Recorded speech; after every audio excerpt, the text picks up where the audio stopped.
Assalamualaikum warahmatullahi wabarakatuh. Siang ini kita akan mempelajari KD 3.10, yaitu informasi, fakta, dan opini dalam sebuah artikel.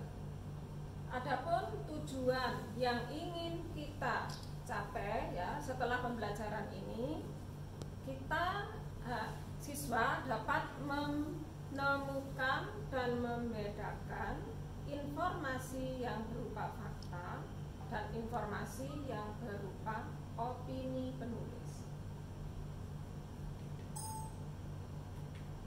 Yang kedua, apa saja sih yang akan kita pelajari sebelum kita nanti mengerjakan latihan soal?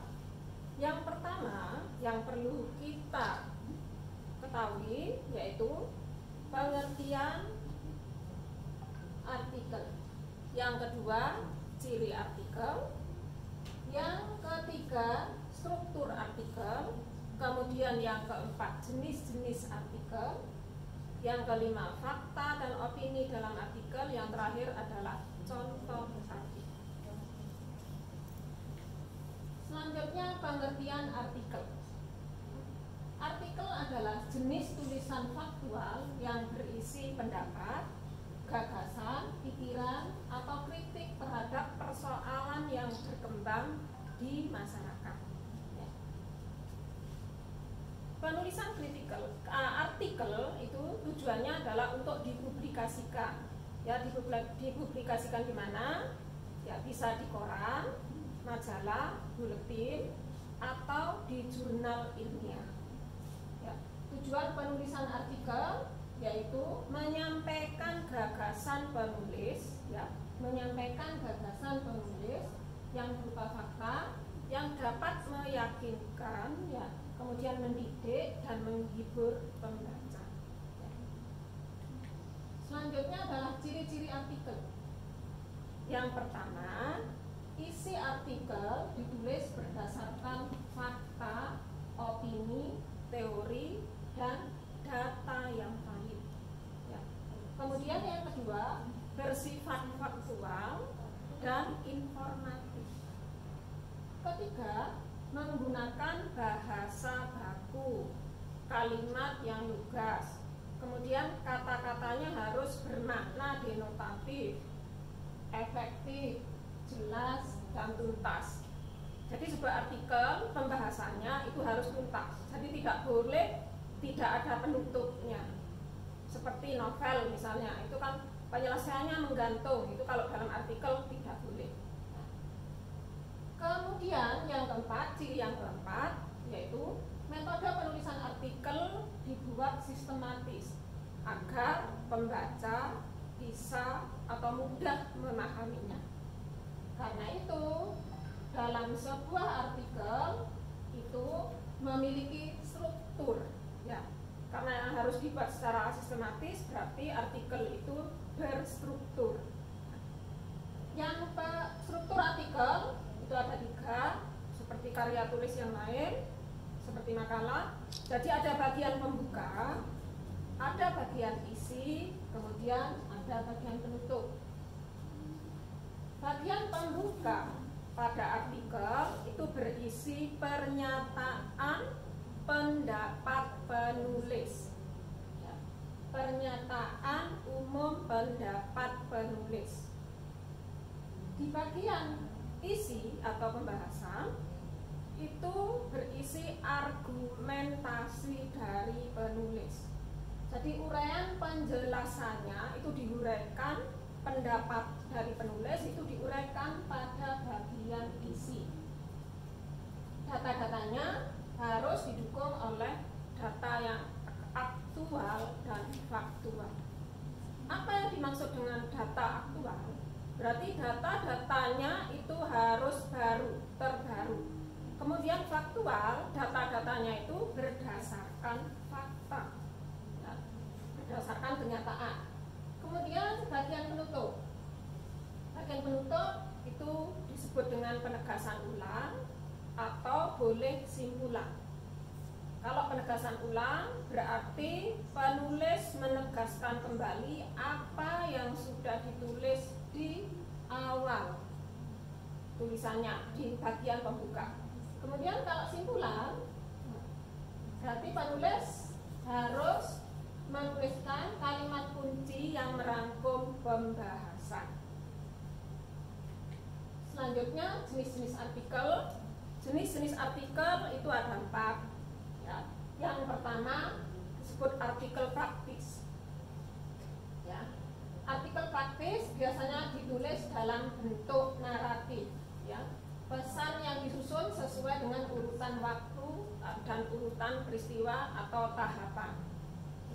Yang tergolong artikel praktis yaitu contohnya petunjuk tentang petunjuk membuat atau mengoperasikan sesuatu. Itu termasuk dalam artikel praktis. Kemudian yang kedua, artikel ringan ya. Yaitu artikel yang membahas masalah yang ringan yang tidak membutuhkan pemahaman yang mendalam. Contohnya bisa kalian lihat mungkin di media, buletin, majalah, atau bisa juga di blog ya. Judulnya Yuk Intip Cara Belajar Para Ilmuwan Dunia. Nah, artikel yang berjudul seperti itu kan tidak rumit. Jadi kita tidak perlu membutuhkan pemikiran yang mendalam. Contoh yang kedua misalnya objek wisata BJBR di sore hari. Nah, itu sudah termasuk artikel ringan ya. Sekarang yang ketiga, artikel ilmiah. Nah, artikel yang ilmiah inilah yang rumit, yang berat ya. Artikel ini berisi laporannya itu harus dari hasil kajian dan penelitian ya. Kalau misalnya bisa masuk laboratorium ya, di laboratorium penelitiannya di laboratorium bisa, atau bisa kalau masalah sosial itu di objeknya secara langsung. Contohnya ya misalnya skripsi atau tesis atau disertasi atau penelitian tindakan kelas diubah menjadi artikel. Itu termasuk artikel ilmiah. Di mana dipublikasikan kalau artikel ilmiah? Itu adalah di jurnal ilmiah, bukan di koran atau majalah. Ya, kalau artikel yang praktis, ringan, itu bisa di koran, di majalah. Jadi khusus untuk artikel ilmiah ada di jurnal ilmiah. Kemudian artikel opini. Artikel opini ini untuk dipublikasikan di koran. Biasanya kalau di Kompas, artikel opini itu ada pada halaman 6 tuh ya. Yang akan kita pelajari yaitu artikel opini seperti yang ada di buku paket kalian itu. Artikel opini adalah tulisan yang berisi pendapat penulis tentang data, fakta, fenomena atau kejadian tertentu dengan maksud dimuat di surat kabar. Tuh, ya. Itu artikel opini. Selanjutnya dalam artikel opini data-datanya itu ada fakta dan opini. Kiranya kita perlu tahu fakta itu apa sih? Ya. Menurut KBBI, fakta adalah hal peristiwa yang benar-benar terjadi ya, dan tidak terbantahkan kebenarannya. Itu ya. Jadi saya ulangi, fakta adalah hal atau peristiwa yang benar-benar terjadi dan tidak terbantahkan kebenarannya. Contohnya, matahari terbit dari timur dan terbenam ke arah barat. Dan itu kan tidak terbantahkan ya. Jadi benar-benar terjadi, benar-benar ada. Kemudian kalimat yang ditulis berdasar kalimat fakta ya, jadi ada fakta, ada kalimat fakta. Berarti kalimat fakta itu ditulis berdasarkan peristiwa kenyataan yang benar-benar terjadi. Penulisan fakta, kalimat fakta itu biasanya ya biasanya dapat menjawab pertanyaan apa, siapa, kapan, di mana, dan berapa. Ciri-ciri fakta: memiliki data akurat. Ya. Kemudian yang kedua, bersifat objektif. Yang ketiga, peristiwanya benar-benar terjadi. Yang dimaksud dengan data akurat, ya, dalam fakta, dalam kalimat fakta, ya, kalau kamu ingin gampangnya itu pasti ada tanggal. Jadi berarti datanya akurat, ada tanggal, ada bilangan, ada angka-angka. Ya. Kemudian ada waktu kejadian, tanggalnya tanggal berapa, waktu kejadiannya kapan. Tuh. Kemudian bersifat objektif. Penulis menulis apa adanya, yang dilihat, ya, yang dilihat. Jadi kebenarannya objektif, berarti bersifat umum. Semua orang akan percaya kalau matahari itu terbit dari timur. Kan tidak ada orang yang tidak percaya. Nah, itu yang dimaksud dengan bersifat objektif, apa adanya. Kemudian peristiwanya benar-benar terjadi. Sebuah kalimat dianggap sebagai fakta jika pernyataan di dalamnya memaparkan situasi yang benar-benar terjadi. Artinya, Anda bisa melihat dengan mata kepala sendiri atau mendengar laporan berita dari orang yang berwenang. Contohnya yang peristiwa benar-benar terjadi dari laporan orang yang berwenang, misalnya Wali Kota Probolinggo mengumumkan perkembangan COVID melalui media FB, ya, melalui media Facebook. Nah, itu peristiwa itu benar-benar terjadi, ya, itu termasuk juga fakta. Selanjutnya, selain fakta, di dalam artikel opini itu ada opini, ya. Opini yang dimaksud adalah gagasan, opini penulis artikel itu, ya. Opini merupakan suatu gagasan, pikiran, atau pendapat yang bersifat subjektif serta belum disahkan kebenarannya. Jadi, kebenaran opini itu antara orang yang satu dan orang yang lain itu berbeda. Yang selanjutnya, kalimat yang ditulis kalimat opini itu ditulis berdasarkan hasil tanggapan dari penulis terhadap masalah yang dihadapi. Artinya kebenaran itu bisa berubah, ya. Jadi kebenaran sebuah opini itu relatif. Kalau sekarang benar, besok bisa salah. Yaitu kebenaran sebuah opini. Opini biasanya dapat menjawab pertanyaan bagaimana dan mengapa. Ciri-ciri opini belum teruji kebenarannya, ya, belum teruji kebenarannya dan masih bersifat subjektif. Yang kedua, tidak memiliki data atau bukti yang akurat.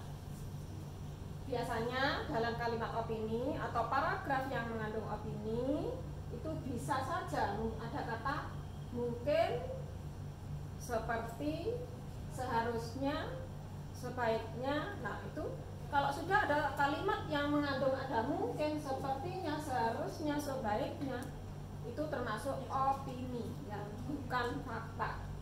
Kemudian yang ketiga, ciri opini yang ketiga, opini merupakan suatu peristiwa yang belum terjadi, hanya merupakan sebuah prediksi. Nah, itu, ya. Selanjutnya, contoh opini artikel yang saya ambil dari koran Kompas.com, ya, jadi Kompas.com. Judulnya Anggrek Hantu Baru dari Indonesia. Jadi judulnya Anggrek Hantu Baru dari Indonesia. Ini adalah contoh artikel opini. Nah, berarti kita akan mencari Di sini yang manakah yang berupa kalimat opini dan yang manakah yang berupa kalimat fakta. Paragraf pertama. Jenis anggrek baru yang ditemukan oleh taksonom dari Kebun Raya Purwodadi, Lembaga Ilmu Pengetahuan Indonesia, dan Biolog Universitas Indonesia benar-benar unik. Anggrek itu merepresentasikan dunia kematian. Kalimat yang ketiga, secara taksonom, anggrek tersebut termasuk golongan holomikrotropik.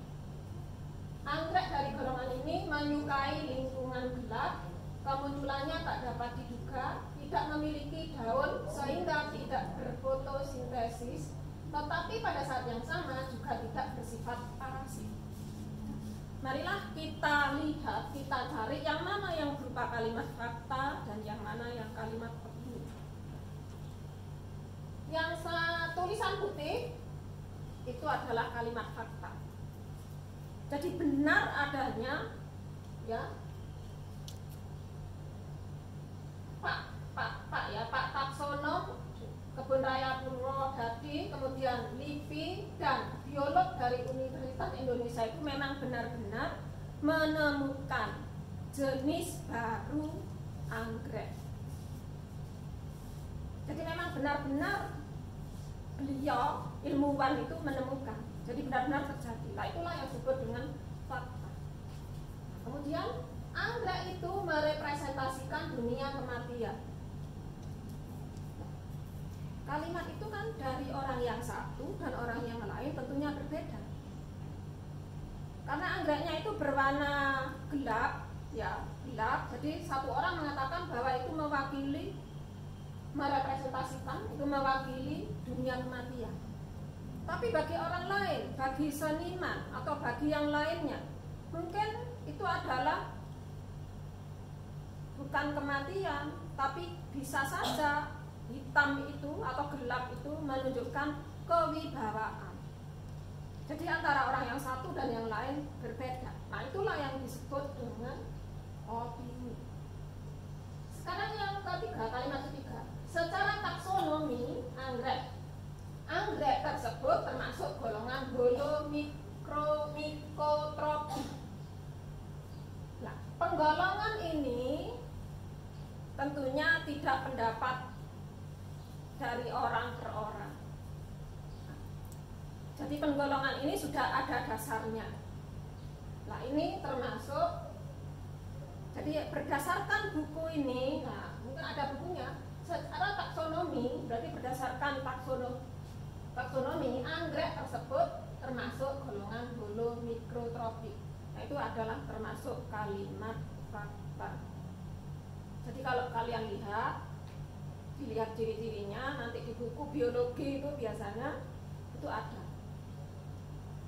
Jadi kalau suatu pendapat, kalau sudah diabadikan berupa buku ilmu pengetahuan, itu bisa menjadi fakta.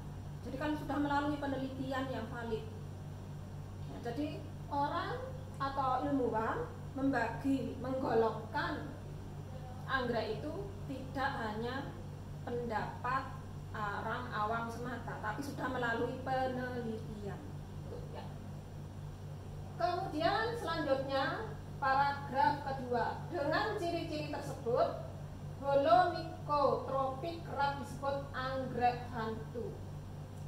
Kan orang per orang, ya, orang lain tidak menganggap itu.